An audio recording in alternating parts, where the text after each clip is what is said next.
آج ہم تاریخ کے ایک بہت ہی حساس اور پیچیدہ باب پر بات کرنے جا رہے ہیں۔ یہ واقعات پیغمبر اسلام صلی اللہ علیہ وآلہ وسلم کے وصال کے فوراً بعد پیش آئے، اور ان کا مرکز تھیں ان کی اکلوتی بیٹی سیدہ فاطمہ زہرا علیہ السلام۔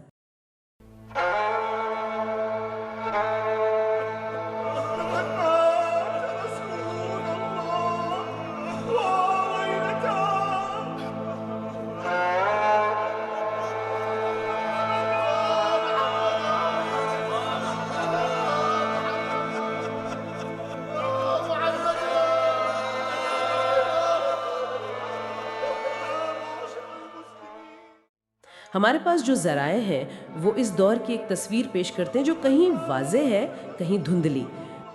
پیغمبر اسلام صلی اللہ علیہ وآلہ وسلم کا وصال ہو چکا ہے، مدینہ شہر گہرے سوگ میں ڈوبا ہوا ہے۔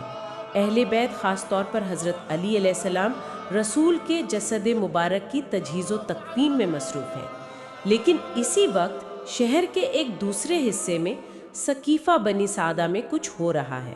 وہاں انصار اور مہاجرین کے کچھ بڑے نام جمع ہو جاتے ہیں۔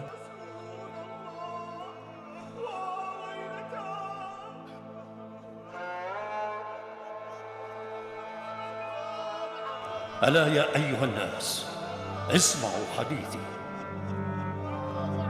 ألا وإن عند علي علم المنايا والبلايا أما والله لو وليتموها عليا لأكلتم من فوقكم ومن تحت أقدامكم. ماذا تقول يا سلمى؟ پیغمبر کی بیٹی ان واقعات کے نتیجے میں شدید زخمی اور بیمار تھی۔ تمام ذرائع شیعہ اور سنی اس بات پر متفق ہیں کہ وہ اپنے والد کے وصال کے بعد شدید غم کی حالت میں تھی، اور اپنی وفات تک انہیں کبھی مسکراتے ہوئے نہیں دیکھا گیا۔ ان کا غم صرف والد کی جدائی کا نہیں تھا، بلکہ ان کے بعد پیش آنے والے واقعات اور امت کے رویے کا بھی تھا۔ وہ بہت زیادہ گریا کرتی تھی، اور اسی گریا سے وصیت کے 3 اہم نکات تھے جو تقریباً تمام متعلقہ ذرائع میں ملتے ہیں۔ پہلا کہ انہیں رات کی تاریکی میں دفن کیا جائے۔